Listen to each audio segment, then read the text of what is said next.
نحمده ونصلي على رسوله الكريم اما بعد فاعوذ بالله من الشیطان الرجیم بسم اللہ الرحمن الرحیم۔ چند علمی اصطلاحات کے تحت یہ ہماری چھٹی مجلس ہے۔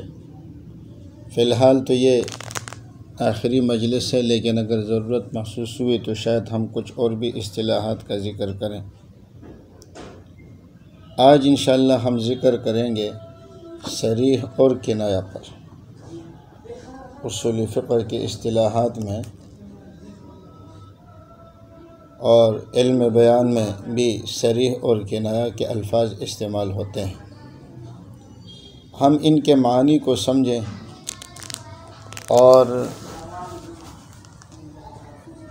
ان کی مثالوں کو سمجھیں، اور پھر قادیانی حضرات کیا دھوکے کرتے ہیں ہم ان کو بھی سمجھیں۔ میں انشاءاللہ کوشش کروں گا کہ عام فہم مثالوں سے بھی آپ لوگوں کو بات سمجھا دوں، تاکہ ایک عام اردو دان بھی اس چیز کو سمجھ سکے۔ صریح کا معنی یہ صراحت سے ہے، اور صریح اس لفظ کو کہتے ہیں جس کی مراد ظاہر ہو، یعنی جب بات کرنے والا بات کرے تو آپ کو یہ پوچھنے کی ضرورت نہ پڑے کہ آپ کی اس بات کا مقصد کیا ہے، نہ اس میں غور و فکر کی ضرورت پڑے، نہ اس بات کے بارے میں آپ کو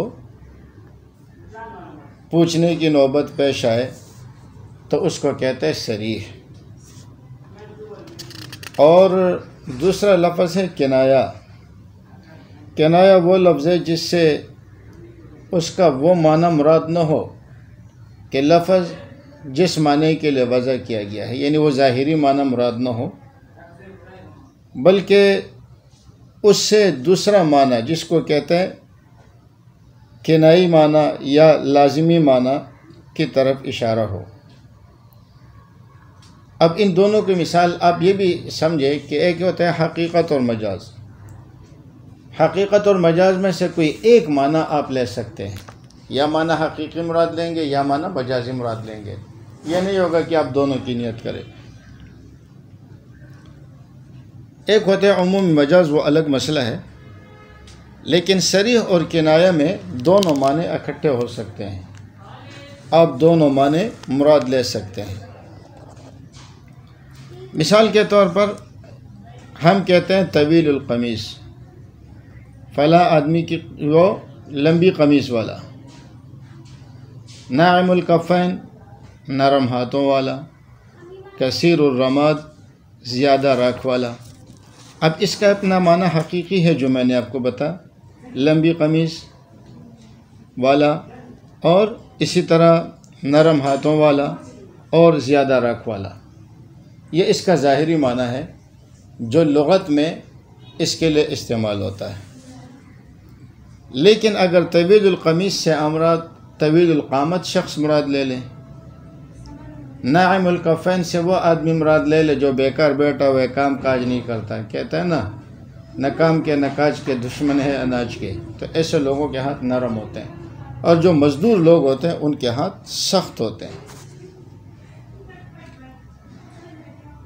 اور کثیر الرماد، زیادہ راکھ والا، تو زیادہ راکھ والا وہ ہوگا جس کے گھر میں آگ زیادہ جلے گی، آگ اس کے گھر میں زیادہ جلے گی جس کے ہاں کھانا زیادہ پکے گا، جس کے ہاں کھانا زیادہ پکے گا، یا وہ شخص ہوگا جو سخی ہوگا، تو کثیر الرماد بول کر کے سخی مراد لینا۔ تو یہ دیکھیں، آپ اپنا ظاہری معنی بھی مراد لے سکتے ہیں، اور جو لفظ کا لغوی معنی ہے لغت کے اعتبار سے وہ بھی صحیح ہوتا ہے، اور اسی طرح آپ اس کا کنایہ معنی بھی مراد ہو سکتا ہے جو متکلم کے دل کے اندر چھپا ہوا ہے، اور اس کے لیے متکلم سے پوچھنا پڑتا ہے۔ یا ایک آدمی اپنی بیوی سے کہتے ہے کہ انت طالق، تجھے طلاق ہے، تو یہ صریح ہے، اس میں کسی چیز کی پوچھنے کی ضرورت نہیں ہے کہ تیری مراد کیا ہے، اور اگر وہ اپنی مراد بھی بتائے تو اس کی مراد کا اعتبار بھی نہیں ہوتا۔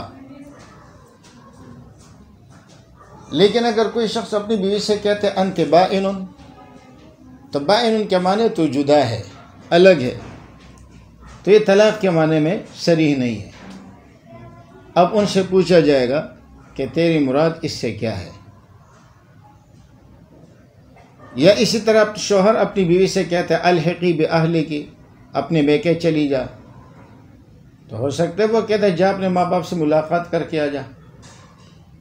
لیکن اگر وہ مذاکرہ طلاق ہے، یعنی طلاق کا ذکر چل رہا ہے، وہ کہتا ہے جا نکل جا، دفع ہو جا، باپ کے گھر چلی جا، وغیرہ وغیرہ، تو اگر اس میں وہ طلاق کی نیت کرے گا تو پھر وہ طلاق شمار ہوگی۔ تو معلوم ہوا کہ لفظ صریح وہ لفظ ہے جو اپنے معنی کو بتانے میں واضح ہو اور اس میں کسی نیت کی ضرورت نہ ہو، نہ زیادہ کھوج لگانے کی ضرورت ہو، اور کنائی معنی وہ ہے کہ جس میں کھوج لگانے کی ضرورت ہوتی ہے۔ پھر کنایہ کی دو قسمیں، ایک کنایہ قریب ہے، دوسرا کنایہ بعید ہے۔ جیسے کہ طویل القمیص میں آپ کو بتایا، تو اس سے یہ کنایہ قریب ہے، لیکن یعنی اس میں اور زیادہ واسطے نہ ہو، آپ کو فوراً پتہ چل جائے گا کہ جس کی قمیص بڑی ہو تو اس کا قد بھی بڑا ہوتا ہے۔ ایک لطیفہ بھی ہے اس پر، ایک آدمی نے دوسرے سے پوچھا کہ تو بتا کہ دنیا میں سب سے بڑی ٹوپی کس کی ہے؟ اس نے سوچا، کہا کہ مجھے نہیں آتا، 5 روپے شرط قرار پائی تھی، کہنے لگا میرے 5 روپے مجھے دے دو، تجھے نہیں آتا۔ پھر اس نے کہا اچھا اب تو بتا کہ بڑی ٹوپی کس کی ہے؟ اس نے کہا جس کا سر بڑا ہوگا تو اس کی ٹوپی بھی بڑی ہوگی۔ تو بڑی ٹوپی بول کر کے بڑا سر، بڑا جوتا لے بول کر کے بڑا پاؤں مراد لینا۔ تو بہرحال کہتا ہے کہ تو اس کے ساتھ مت الجھنا ورنہ تجھے جیب میں ڈال دے گا۔ تو اس کا مطلب یہ ہے کہ اس کا قد بڑا ہے اور اس کا جیب بھی بڑا ہے۔ تو جس میں آپ جو لفظ بول رہے ہیں اس سے معنی کوئی اور مراد ہے اور اس کی طرف ذہن جلدی منتقل ہوتا ہے، عرف میں استعمال ہوتا ہے کثرت کے ساتھ، چاہے حقیقی معنی ہو چاہے مجازی معنی ہو، لیکن کثرت سے استعمال ہوتا ہو اور فوراً ذہن اس کی طرف منتقل ہو جائے اور اس میں ابہام نہ ہو تو وہ صریح ہے، اور اگر فوراً ذہن اس کی طرف منتقل نہ ہو بلکہ غور و فکر کی ضرورت پڑے تو یا تو زیادہ غور و فکر کی ضرورت نہیں ہے، زیادہ واسطے نہیں ہے مطلوب تک پہنچنے میں، تو وہ کنایہ قریب ہے۔ لیکن اگر مقصود تک پہنچنے میں واسطہ زیادہ ہے تو پھر وہ کنایہ بعید ہے۔ مثال کے طور پر لفظ طویل القمیص یہ کنایہ قریب ہے اور کثیر الرماد یہ کنایہ بعید ہے۔ فلاں آدمی زیادہ راکھ والا ہے تو ذہن اس کی طرف جائے گا کہ ان کے ہاں لکڑیاں زیادہ جلتی ہے۔ لکڑیاں کیوں زیادہ جلتی ہے؟ اس لیے کہ کھانا زیادہ پکتا ہے۔ کھانا کیوں زیادہ پکتا ہے؟ اس لیے کہ آگے جا کر کے ان کے مہمان زیادہ آتے ہیں۔ تو زیادہ راکھ والا بول کر کے آپ اس سے مراد یہ لے لے کہ جی اس کے مہمان زیادہ ہے۔ اس طرح اور بھی کئی سارے الفاظ استعمال ہوتے ہیں کہ جس سے سخاوت کی طرف اشارہ ہوتا ہے۔ یا مثال کے طور پر میں کہوں کہ فلاں آدمی کے ہاں روزانہ 2 گائے ذبح ہوتی ہے، 2 صبح اور 2 شام کو ذبح ہوتی ہے، تو آپ سمجھ جائیں گے کہ اس کے مہمان زیادہ ہے۔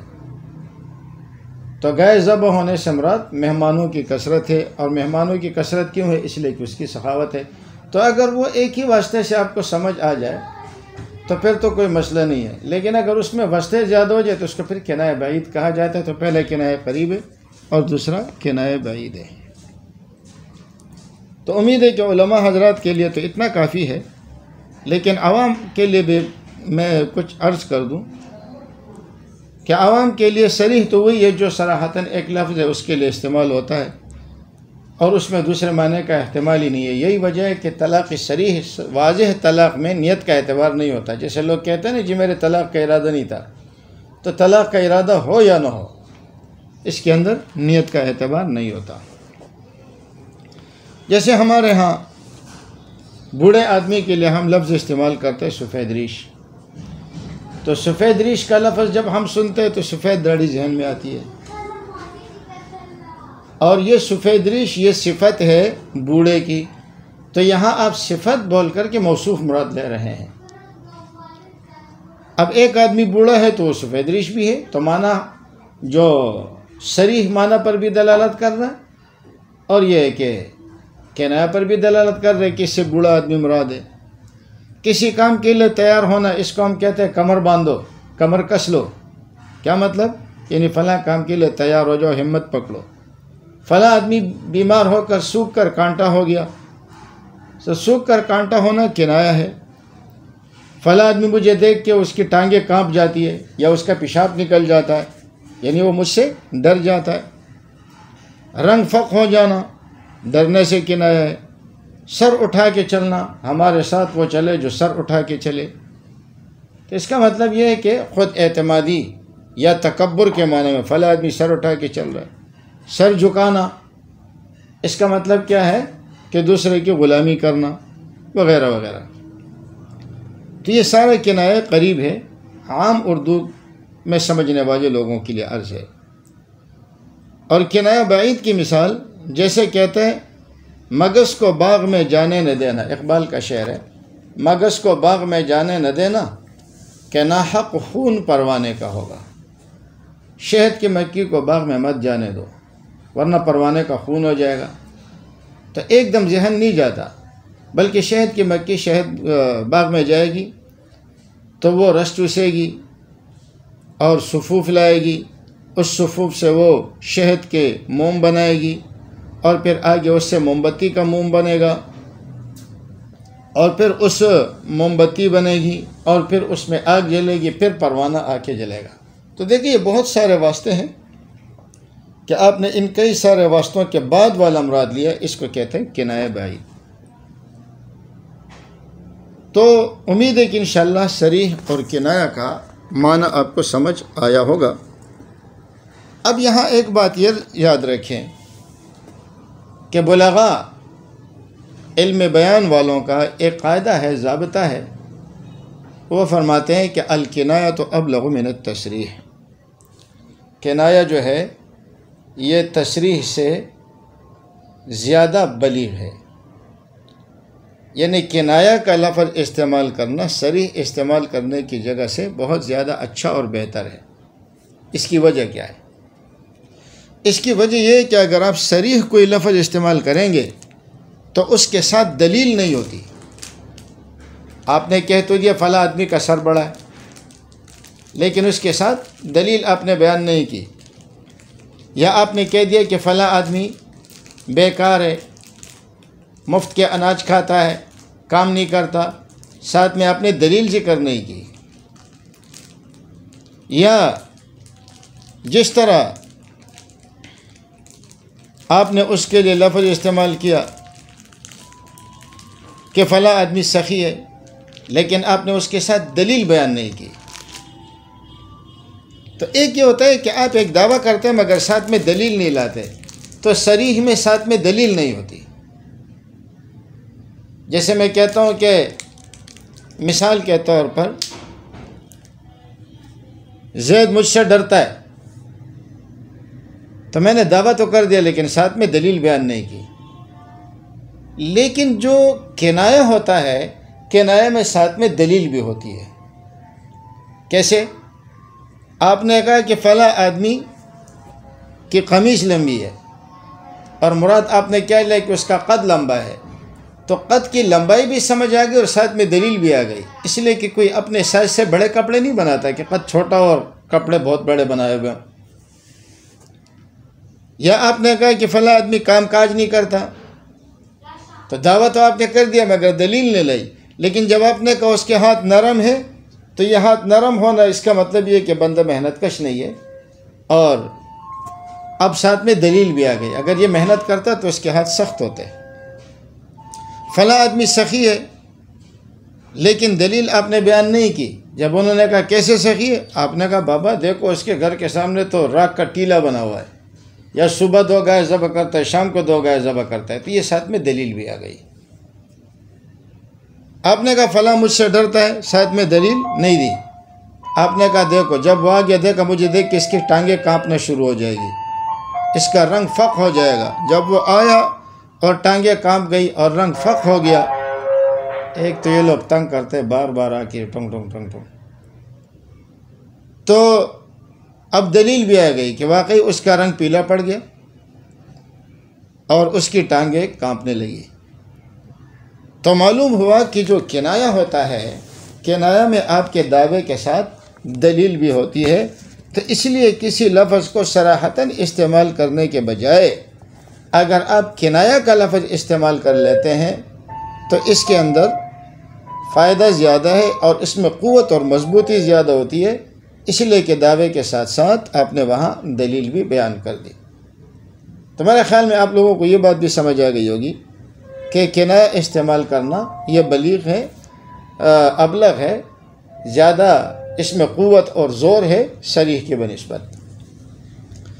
تو علم بیان میں ان چیزوں کو اس لیے بیان کیا جاتا ہے تاکہ لوگوں کو گفتگو کرنے کا سلیقہ آئے۔ اب آئیے قادیانی دجل کی طرف۔ قادیانی کیا دجل کرتے ہیں کہ وہ معنی کنائی کو، جو ایک معنی کنائی ہوتا ہے، یہاں ایک بات اور بھی بتا دوں کہ جو معنی کنائی ہوتا ہے اس کے لیے قرینے کا ہونا ضروری ہے۔ اور قرینہ کسے کہتے ہیں؟ جو اس بات کی شاہد اور دلیل بنے کہ لفظ کو اپنے معنی سے دیگر معنی کی طرف لے جائے۔ جیسے کہ آپ نے کہا طویل القمیص، تو اس سے مراد آپ نے طویل قامت مراد لے لی۔ تو اب یہاں نائم الکفین، نرم ہاتھوں والا، اس سے آپ نے سستی اور کاہلی اور نکما پن مراد لے لیا۔ تو یہ تمام معنی اپنے الفاظ کے صریح معنی نہیں ہیں بلکہ کنائی استعمالات ہیں، اور وہ اس کے لیے قرینے کا ہونا ضروری ہے۔ کوئی ایسی دلیل ہونی چاہیے کہ جس سے پتہ چلے کہ اس کا صریح معنی مراد نہیں لیا بلکہ اس کا معنی کنائی آپ نے استعمال کیا ہے۔ اگر یہاں تک آپ کو بات سمجھ آ گئی ہے تو آگے بات بہت آسان ہو جائے گی۔ اللہ تعالیٰ نے فرمایا اذ قال اللہ یا عیسیٰ انی متوفیک۔ اب ہم نے دیکھنا ہے کہ توفی کا معنی کیا ہے۔ قادیانی کہتے ہیں توفی کا معنی ہے موت دینا، حالانکہ توفی کا معنی موت دینے کے نہیں ہوتے۔ لغت کے کسی بھی کتاب میں توفی کے معنی موت دینے کے نہیں لکھے، بلکہ توفی کا معنی وفا یفی، وفاءً، کسی بھی مادے سے آئے، باب استفعال سے استوفا، یستوفون، باب تفعیل سے وفا، یوفیہم اجورہم، توفتہم الملائکہ، توفتہم رسلنا، باب افعال سے اوفو، یوفونا۔ تو چاہے یہ مجرد سے استعمال ہو یا مزید سے استعمال ہو، تو وفا یفی اس کا معنی آتا ہے، اس میں تمامیت کا معنی ضرور پایا جاتا ہے۔ تو معلوم ہوا کہ اس کا اصل معنی کسی چیز کو پورا پورا لینا، پورا پورا طلب کرنا، پورا پورا دینا، یہ اس کے اصل معنی ہے۔ اور جو بھی لفظ آئے گا تو اس کے اندر آپ کو معلوم ہونا چاہیے کہ پورے کے پورے یعنی اتمام کا معنی ضرور پایا جاتا ہے۔ تو جو معنی حقیقی ہوتا ہے یا جو معنی کنائی ہے یا جو معنی صریح ہے یا جو معنی وضعی ہے، جس کو لفظ وضع کرنے والے نے مقرر کیا یا لغت والے نے جس کا جو معنی لکھا ہے، وہ اس کا معنی حقیقی کہلاتا ہے۔ اب یہ معنی حقیقی جو ہوتا ہے اس کے لیے کسی دلیل کی ضرورت نہیں ہے، یہ تو صراحت سے سمجھ میں آتا ہے۔ لیکن جو معنی کنائی ہوتا ہے تو اس کے لیے دلیل کی ضرورت ہوتی ہے۔ مثال کے طور پر متوفی کا، اس کا معنی ہے میں آپ کو پورا پورا لینے والا ہوں، یہ لغت کے اعتبار سے اس کا معنی ہے، یہ اس کا معنی صریح ہے، یہ اس کا معنی موضوع لہو ہے، یہ اس کا معنی حقیقی ہے۔ لیکن جب اس کے ساتھ دوسرا قرینہ آ جائے تو پھر اس کا معنی بدل جائے گا۔ اب توفی کے معنی موت کے بھی آتے ہیں جہاں موت کا قرینہ موجود ہو، جیسے حتیٰ اذا جاء احدہم الموت توفتہ رسلنا، یہاں موت کا لفظ آ گیا۔ اور موت کو بھی وفات کیوں کہتا ہے؟ اس لیے کہ موت کے وقت انسان کی عمر پوری ہو جاتی ہے۔ تو حقیقی معنی تو اس کا پورا ہونا ہے، لیکن موت پر جو اس کا اطلاق ہوتا ہے وہ تب ہوگا جب موت کا قرینہ موجود ہوگا۔ والذین یتوفون منکم ویذرون ازواجا، تو یتوفون سے بھی موت مراد ہے، اس لیے کہ موت کا قرینہ موجود ہے۔ توفتہ رسلنا وہم لا یفرطون، کبھی موت جو ہے وہ نیند کے معنی میں آتا ہے، جب نیند کے معنی میں آئے گا تو پھر اس سے مراد سونا مراد ہوگا، جیسے کہ هو الذی یتوفاکم باللیل ویعلم ما جرحتم بالنہار، یعنی جہاں کوئی قرینہ موجود ہوگا تو ایک ہے موت توفی انامہ، ایسی توفی کہ جس میں بندہ سو جائے، ایک ہے توفی اماتہ کہ جس کے اندر آدمی مر جائے۔ تو توفی انامہ اور توفی اماتہ، تو یہ جو توفی ہے اس کے لیے قرینے کا موجود ہونا ضروری ہے، جہاں موت کا قرینہ ہو تو وہاں موت مراد لیا جائے گا، جہاں نیند کا قرینہ ہو تو وہاں نیند مراد لیا جائے گا۔ لیکن جہاں یہ دونوں قرینے نہ ہوں تو پھر یہ اپنا معنی حقیقی ہے، اس کا معنی صریح ہے، اور معنی صریح کیا ہے کہ پھر اس سے مراد رفع ہوگا۔ تو ایک ہے توفی عمومی جو ہر کسی کو آتی ہے اور عیسیٰ علیہ السلام کو بھی آئے گی، جیسے نیند ہے یا موت ہے، اور ایک ہے توفی خصوصی جو صرف عیسیٰ علیہ السلام کے ساتھ خاص ہے، اور اس پر قرینہ بھی موجود ہے وَمَكَرُوا وَمَكَرَ اللَّهُ، اس لیے کہ اللہ کی تدبیر بچانے کی تھی، تو انی متوفیقہ میں نہ تو موت کا قرینہ موجود ہے بلکہ یہاں پر بچانے کا قرینہ ہے، جس کا صراحتاً مطلب یہی ہوتا ہے کہ یہاں پر اٹھانا مراد ہے، اس لیے کہ اللہ نے فرمایا کہ میں وَإِذْ كَفَفْتُ بَنِي إِسْرَائِيلَ عَنْكَ، میں نے بنی اسرائیل کو آپ سے دور رکھا۔ اس کی تفصیل انشاءاللہ اپنی جگہ پر آئے گی۔ اردو زبان والے اس کو یوں سمجھے جیسے لفظ وفات ہے یا انتقال ہے یا وصال ہے یا رحلت ہے، تو ان تمام الفاظ کے معنی موت کے نہیں ہیں۔ وفات کے معنی وقت پورا ہو جانا، انتقال کے معنی ایک جگہ سے دوسری جگہ شفٹ ہونا، وصال کے معنی ملنا، اور رحلت کے معنی سفر کرنا، لیکن کنایتاً اس کو موت کے لیے استعمال کیا گیا ہے۔ تو معلوم ہوا کہ اب اگر کوئی شخص کہے کہ وفات کے معنی مرنے کے، تو یہ بات غلط ہے۔ انتقال کے معنی، وصال کے معنی، رحلت کے معنی مرنے کے، یہ بات غلط ہے، بلکہ یہ اس کے لازمی معنی ہے کہ جو آدمی مرتا ہے تو وہ وفات بھی پا جاتا ہے، وقت بھی پوری ہو جاتے ہیں، اور دنیا سے آخرت کی طرف منتقل بھی ہو جاتا ہے، اللہ سے اس کا وصال اور ملاقات بھی ہو جاتی ہے، اور وہ دوسری جگہ کے سفر پہ بھی چلا جاتا ہے۔ تو یہ اس کا معنی کنائی ہے۔ اب قادیانی دھوکہ یہ دیتے ہیں کہ وہ کہتے ہیں کہ اگر کہ یہاں پر توفی معنی صریح ہے، معنی حقیقی ہے موت کے لیے، حالانکہ یہ بات غلط ہے۔ معنی صریح، معنی حقیقی، اس کا معنی پورا کا پورا لینا ہے، اور موت کے معنی میں اس کا استعمال کرنا یہ کنائی معنی ہے، اور کنائی معنی کے لیے دلیل کی ضرورت ہوتی ہے۔ تو اگر مرزا قادیانی نے جیسے کہا ہے کہ وہاں اگر رات یا نیند کا قرینہ مراد نہ ہو تو موت مراد ہے، حالانکہ اگر وہ یوں کہہ دیتے کہ رات یا نیند یا موت کا قرینہ موجود نہ ہو تو پھر اس سے موت کا قرینہ اس نے ذکر نہیں کیا، حالانکہ موت کے لیے بھی توفی کا معنی یا وفات کا معنی یہ بھی قرینے کا محتاج ہوتا ہے۔ اور یا عیسیٰ انی متوفی کا یہاں جب ہم دیکھتے ہیں یہاں نہ موت کا قرینہ ہے نہ نیند کا قرینہ ہے، تو جب یہ دونوں قرینے اور دونوں دلائل موجود نہیں، یا قرینے سے مراد ایسی چیز جو اس کو اپنے معنی سے دوسرے معنی کی طرف لے جائے، جیسے یتوفاکم باللیل، تو آپ سمجھ گئے کہ اس سے موت مراد نہیں ہے بلکہ اس سے نیند مراد ہے، اور جب آپ کہتے ہیں توفت رسلنا، تو آپ سمجھ گئے کہ جی اس سے رفع مراد نہیں ہے بلکہ اس سے مراد موت ہے، تو وہ اس کو حقیقی معنی قرار دے کر یہ دھوکہ دیتے ہیں۔ تو بہرحال یہ تھوڑی سی گزارش تھی جو میں نے آپ کے سامنے کر دی، اور اس میں ایک فائدہ یہ بھی ہے کہ جیسے ہم کسی کے بارے میں کہتے ہیں نا اردو میں فلاں آدمی وفات پا گیا، اگر ہم کہتے ہیں فلاں آدمی مر گیا تو یہ بڑا ہلکا لفظ ہے، اور جو قابل قدر لوگ ہوتے ہیں وہ اس کو پسند نہیں کرتے۔ مثال کے طور پر آپ کہتے ہیں حضرت ابو ہریرہ جب مر گئے، نعوذ باللہ، تو اگلے آدمی کو برا لگے گا. یا جب ہم کہتے تمہارا والد صاحب جس دن مرا تھا تو آپ کو یہ لفظ برا لگے گا. تو ہم کہیں گے جس دن آپ کے والد صاحب وفات فرما گئے تھے، یا ان کا انتقال ہوا تھا، یا وہ وصال کر گئے تھے. وما علینا الا البلاغ. اللہ ہمیں سمجھنے کی توفیق دے.